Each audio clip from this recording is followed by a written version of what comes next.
This will be recorded. This will be recorded. We're gonna go ahead and get it started.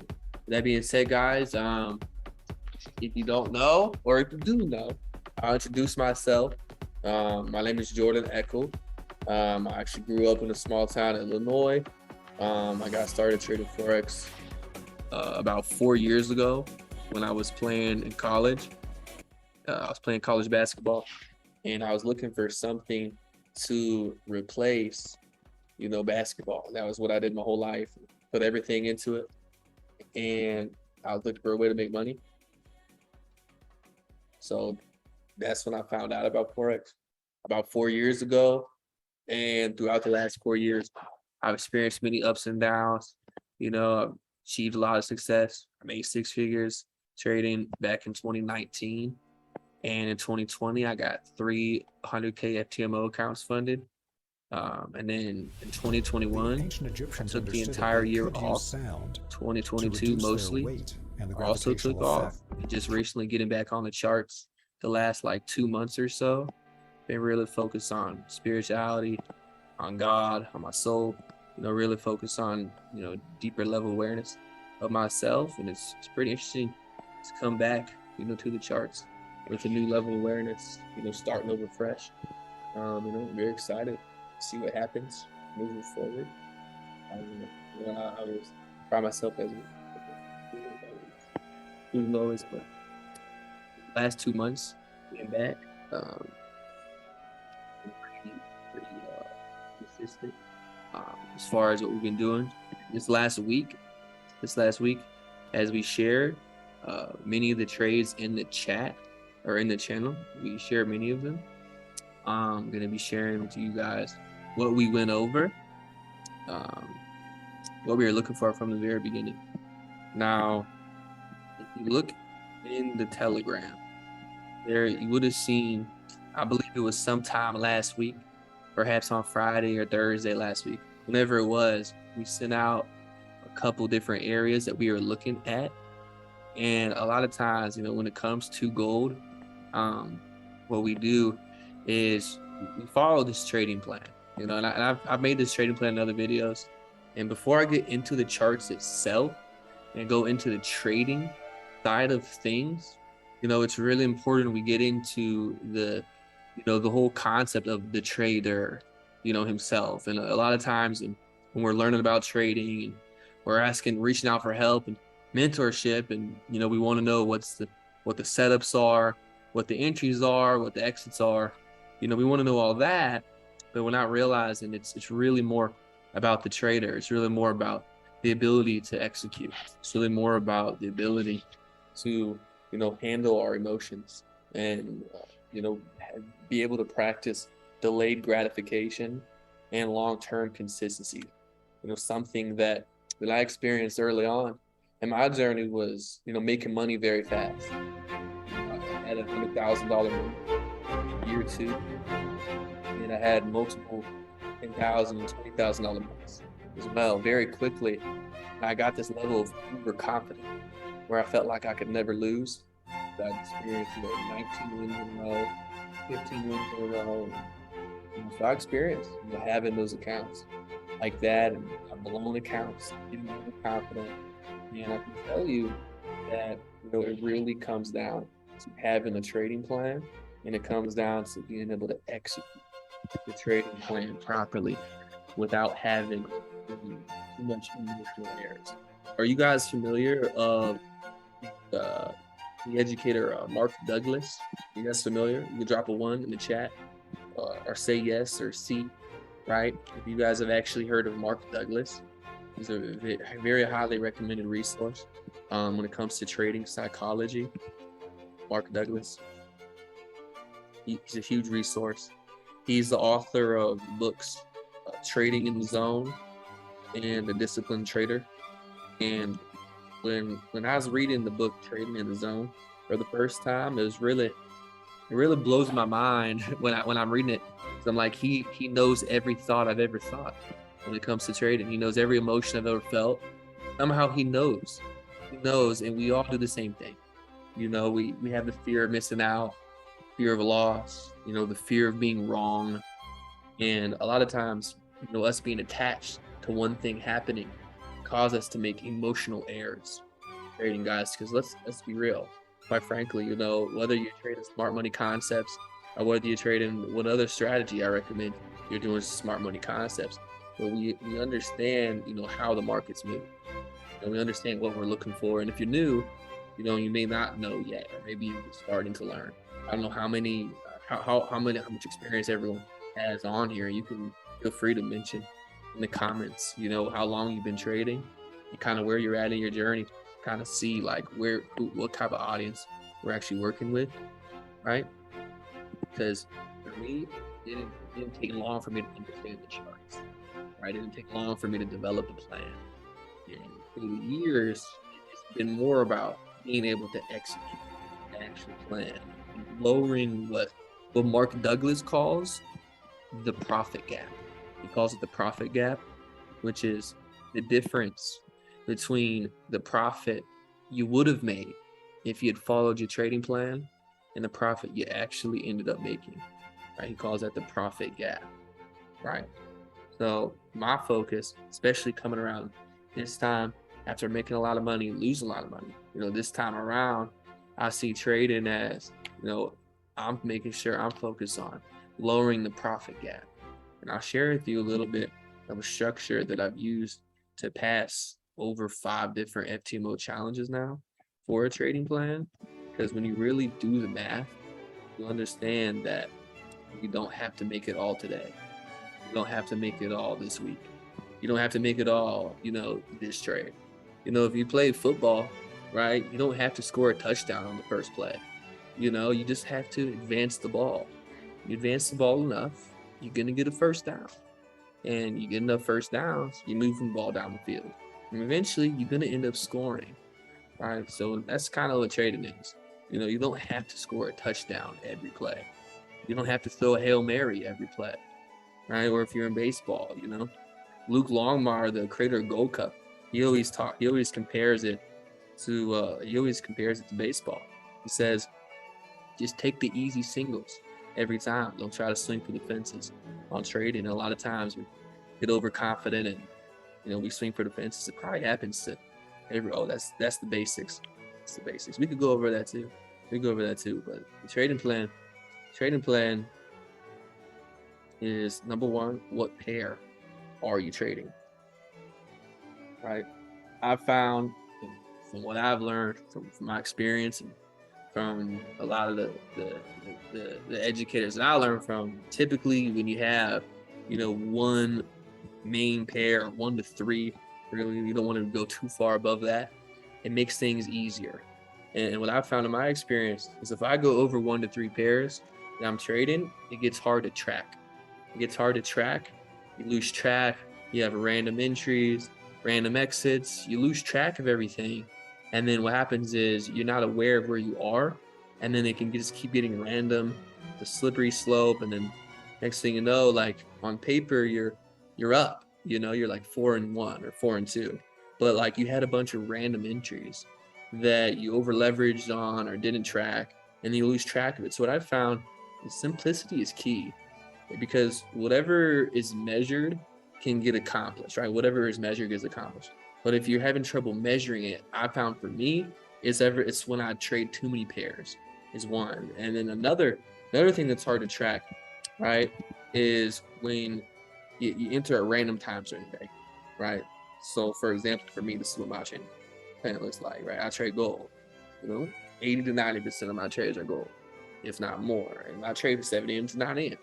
What I found is if we enter outside of a set window, a lot of times you may be traveling, you're in the car, you're about to catch a flight, you're about to go do, if you're touring and you're speaking, things like that. A lot of times you may lose track. You may someone may tell you to get in a trade, someone texts you, like there's so many random occurrences that can happen that can throw you off your trading plan. And people will say, hey, did you get in that gold trade? Did you get in that GU trade? Did you get in that UCAT trade? And that's great. And I may even ask you that as well. But ultimately, the key is to follow your own trading plan, whatever that is, right? FOMO is one of the the what is it called? FOMO is one of the ways that can make us lose money as traders. So don't let someone FOMO you into a trade. Hopefully, when I post, it doesn't sound like I'm FOMOing, because that's not my intention. But I do, whenever I see a good trade, I like other people to benefit from it as well. Um, so that's two. What time? Number three is going to be what setup, right? So having a set plan for your entries, what you're looking for, what zones you're looking to enter in, when it gets in that zones, what price action are you looking for? And being able to predetermine this is the key, to not go into the markets blind, right? It's not going to the markets blind. If you're playing basketball, right, or if you're playing soccer or whatever it is, like if you're going into the game, odds are you had practice before the game started. You practiced for weeks before the season started, right? Odds are the coach has a game plan. You have a playbook. You have plays you're gonna run, right? No matter what sport you're playing. Seeing things with trading, a lot of times we just be like, oh, I got some money, let's throw it into an account. Let's enter tomorrow. And you ain't even look back. You ain't even back test. You haven't even set up a plan yet. You haven't even, really decided on what your rules are. And that is irresponsible trading, just as in any sports game. It just wouldn't happen. You wouldn't just have like whatever sport you're playing, you wouldn't just go right into the season day one without warming up, without making sure you're stretched out, you have a game plan. It's the same thing. Trading, you want to make sure you have a plan. You want to make sure that it's clear, and the way to get it clear is through back testing. Okay, it's through back testing. So right. And then number 4 is called what management plan. What management plan. And I remember when I got started and I dropped out of college, at the very beginning, and I was working as a pizza delivery driver, and I was playing Fortnite, probably like 6-8 hours a day. Not always, but a lot of times. And I was just copying signals, and I didn't really have that much of a plan. I just figured like if I copied everyone else, it would work. And what I realized was it was hard to track.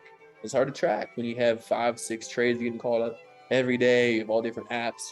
It's hard to track. If it's hard to track, a lot of times you just don't know where you're winning. You don't know where you're losing. So the key is to have a plan on things like risk management, right? Risk management, right? Risk to reward. Okay, we'll get into that. Risk management is probably, these two things right here: risk management, risk to reward, and also go exit and break even. I clarified those as well, so I have in mind. Risk management is predetermining your risk.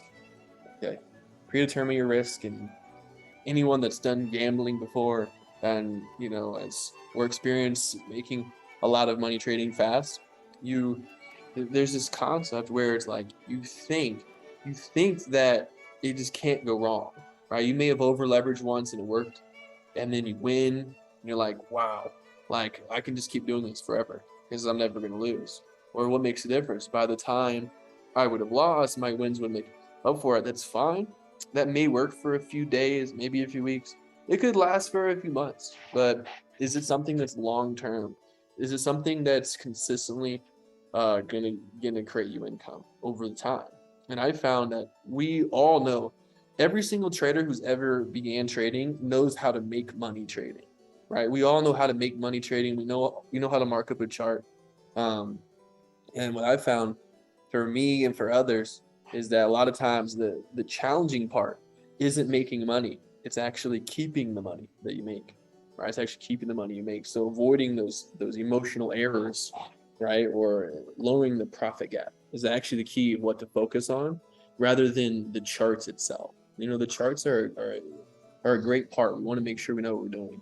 We want to make sure we know where we're entering and where we're exiting. And we'll get into that, here in a minute as we get into the Zoom, but it's really the focus is really the psychology. It's really the focus on how you're looking at things, your perspective, when you're entering the markets.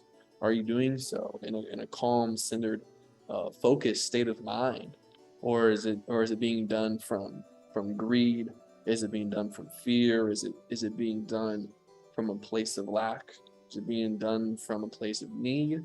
Or is it coming from a place of confidence? And you want to be confident when you're trading. You want to already know what you're looking for before the week starts. And you want to be so confident that you don't care what happens. You don't care what happens. You've done the math. You've reverse engineered. You know how many pips you're looking for. You know where your entries are going to be. And you're just simply waiting. Just waiting. Most of trading is waiting.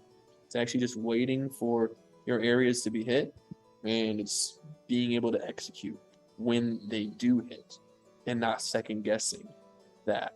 Okay. Not second guessing it. All right. Yeah. Does that make sense? Does that make sense? Right. Another thing I'm going to get into, and this is important, right? And we'll spend maybe 5 minutes on this, 10 minutes on this is more important than the charts itself. And I know we'll get into the actual entries and things like that. Everyone loves that part. And everyone loves the entries part, the sexy stuff. A lot of times it's the simple stuff, the perspective that really matters the most, right? So the basics of success, right? We want to make sure we're understanding where we are in this process. We understand that, we must be listening to, we must be observing and modeling people who have the results we want. We want to make sure that we're always being a student. We want to make sure that we're asking questions, right? We want to make sure that we are willing to change how we think. Let's be willing to change what we do. And that's part of the teachability index as well. And I can give you many, many, many resources that I learned from, that I have learned from, and I still learn from. And it's something that you can apply to anything in life as well. The training balance scale, what 90 to 99% is actually the spiritual side. It's actually, what your goal is. It's your why. It's your intention. What do you really want? What do you really want? It's quick. A lot of times, and guys, I've worked over the last 4 years.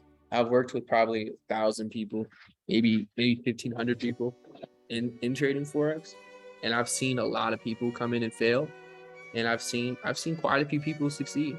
I've seen probably 100 people go full time trading. I've probably seen 4, 5 to 6 figures that I personally helped. And I can tell you that the people that succeed versus those that don't, number one, people that succeed, they stick around long enough. Number two, they're very teachable. Number two, people are very teachable. They're willing to learn, willing to change, and really they're students. They're people that are studying when you don't ask them, studying when you don't tell them. And they're always asking questions. And they're willing to do whatever it takes. They're willing to give up things. I've seen people sell their PS4. I've seen people sell their car.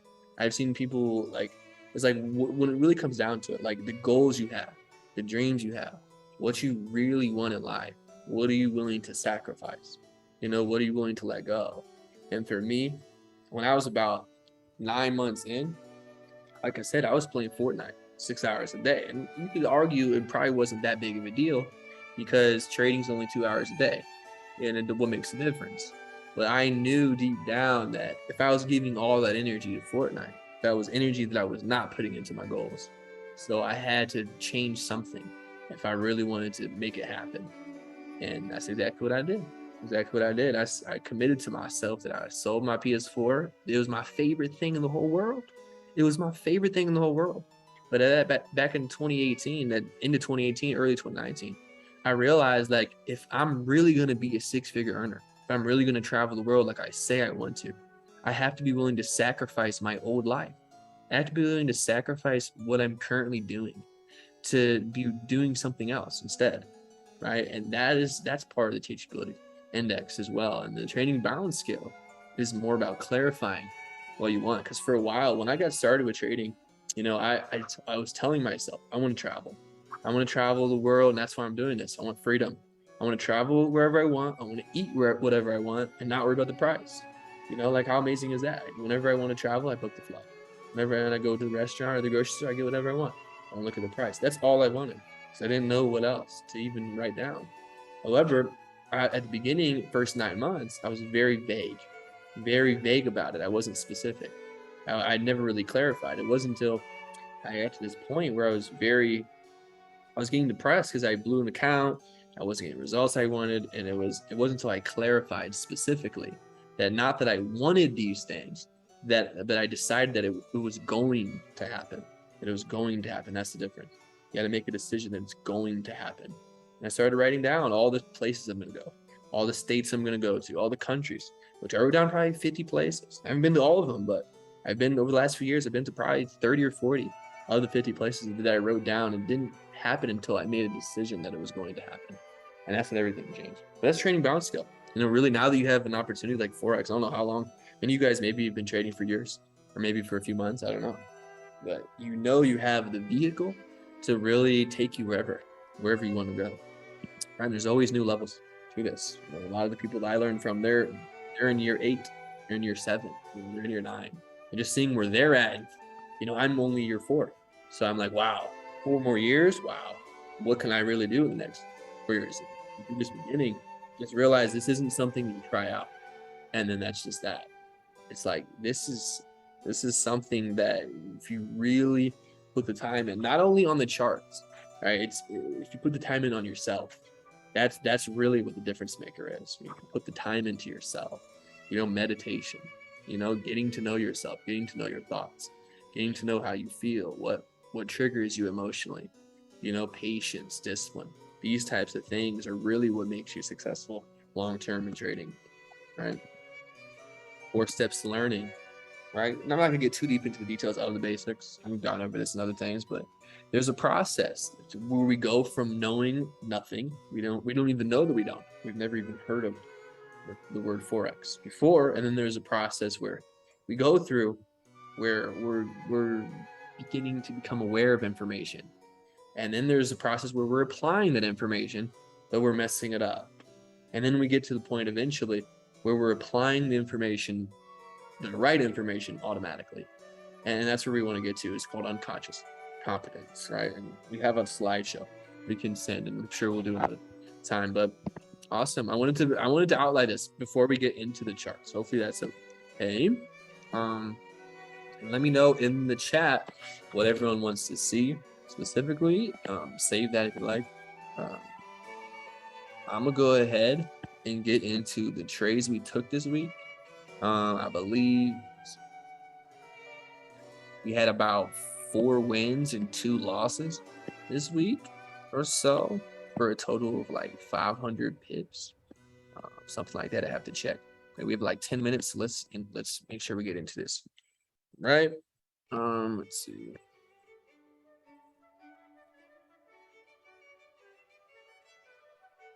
So is everyone, you guys can drop in the comments, we'll kind of speed run through this. Is everyone in here, are we familiar with smart money concepts? Are we familiar with what we call institutional candles and liquidity? Right, we'll focus on these 2 words right now. Institutional candles / order blocks. Some people use different words. Or liquidity, equal highs and lows. Right, those 2 things. Are those words making sense? Okay. Not sure. Yeah, not sure. This is yeah. So want to make sure we'll get the terminology down. Have the time to explain in full detail what all this means.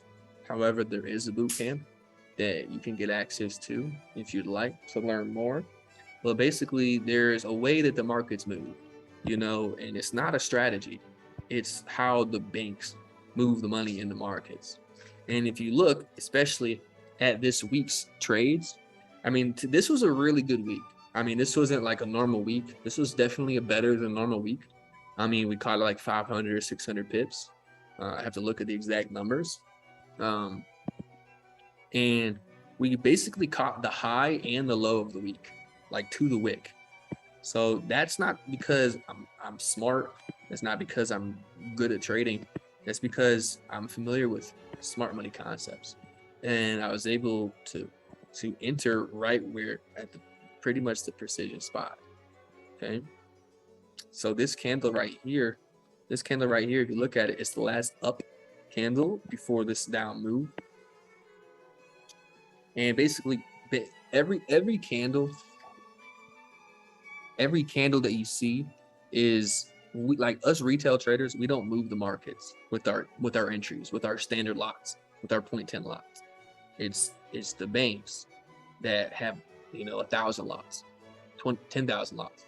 They move the markets, and when they're entering a buy right here, right, the whole market moves down. Their buy is in drawdown. They have orders that are in drawdown for the buy. So when market comes back up here, they go break even on the buys, and then they sell more, right? Basically, and it doesn't really matter that like the specifics of what that means. I don't really pay too much attention to it. I just more execute what matters, which is understanding the actual process of how to enter, exit, and do the risk reward and the risk management and things like that. So let's say, for example, right, you were to put a limit order at the open of this candle right here. You put the stop loss below the high. You take it for like 1 to 3 or 1 to 4, whatever it was. We didn't actually get in that trade. So let's see where it's expensive. So that initial entry that happened, we didn't actually get in. We got in the second entry. The re-entry is what we got in this week.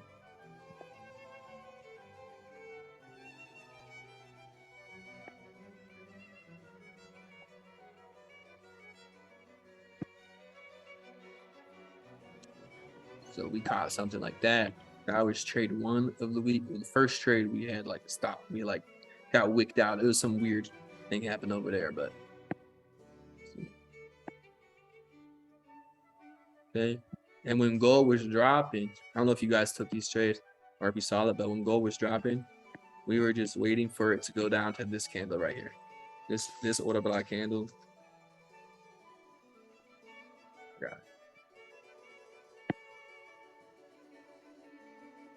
Does everyone see this? Does everyone see this? Does this make sense to everyone?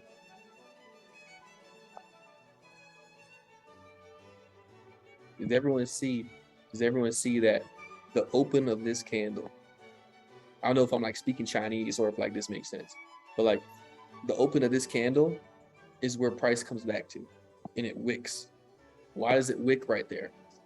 It's because this is the smart money constant. And perhaps I don't know how to explain it well, but this, to be fair, this is like one of my first Forex trainings that I've done in a long time, to be fair. So let's see. I've been training on meditation for the last year and a half. I'm just now getting back into Forex now with my already unconscious competent strategy and meditation, which you can check out. I meditate about an hour and a half to 2 hours a day for the last year and a half. So I'm unconscious competent in meditation. But with Forex, we coming back to is an old skill we have, right? Yeah, meditation it just changes everything. Yeah. I'm excited to see what we can do. What we can do. I'm excited to see what's possible. But it grabbed the open, and we actually entered. We had a limit set, and it went up in profit. We scaled partials, and a way that you can play this trade is you basically put a limit. You can do limit. If we had more time, I'd go into more detail. Perhaps we can do this on another call. Realize how long it takes to actually explain this. Like 1 to 3, we took partials on it. And came back. We tried to do a re-entry. We went for a re-entry right here. We missed this one. I can't remember. I was just talking to another trader today, and he was sharing me how there's this concept where there is a reason why that happened, and it's too much to explain right now because I just learned it myself. But there was a reason why it came down. But anyway, wish we had more time. But if you look down deeper into this 4-hour candle, you had this hour order block institutional, and I don't know if someone who was on the webinar the other day, we talked about this briefly, because at the time gold was already moving, so we didn't think it was going to come back, but it was a potential, and we had a limit already set right there. And then we had like intraday take profit right there. Okay, so this is a swing. Could probably hold it. Anyway, like I said, we have 2.5 minutes, so I'm gonna exit this out. So for next week, I want to briefly do this. Perhaps we got to get the Zoom. We got to get the Zoom Pro, and then we'll see if we can set up some more consistent webinars during the week. Next week, let's see. But for the most part, I mean, gold to me, it looks very bullish overall, based off of that daily close. You know, we could see it come up pretty much from here. This could, I mean, it's definitely a swing. It's definitely a swing buy now. It broke structure, if you ask me. So what we'll be looking for next week is this area up here for some short-term scalp sells. We may take some sells there. Other than that, like, it's in no man's land. You know, Luke Longmire, he talks about, you know, you can trade at the beach or you can trade in the ocean. He says trade at the beach. Right now, gold is in the ocean. Right? If this is the Atlantic Ocean, or if this is like the East Coast, right, Atlantic Ocean, and this is like Europe, you know, like right now, gold is in the ocean. It's at neither one. So you want to enter here, right, which is what we did. Enter here, and then on its way up to the next beach, you're just waiting for it to create some type of structure, some equal lows, and then boom, sweep liquidity, enter, and then catch the buy. So yeah, we'll definitely be looking for buys next week on gold. Right now, there's really no structure. So I can't even say where. Like, we have to let this play out a little bit, see if it creates some type of consolidation. And what happens is equal lows, you guys are familiar with the concept, you know, of like a double bottom, you know, retail traders, you know, with stop loss goes underneath the lows. So what we wait to do during New York session is we wait for price to move down hard. If we're looking for a buy, we're not just going to enter. We're going to let it move down hard, let it give us a wick, some candle confirmation, then we'll get in. And that's likely what will happen next week. We may get a super liquidity trade like that. Let's take it at least 1 to 3, 1 to 4 as well. Take it up to the next high here, guys. But we'll definitely get into more of this, more trades like this, more trainings like this next week. Just let me know exactly what you guys want. But we'll set something up. Yeah, I don't fiddle in the middle. It's just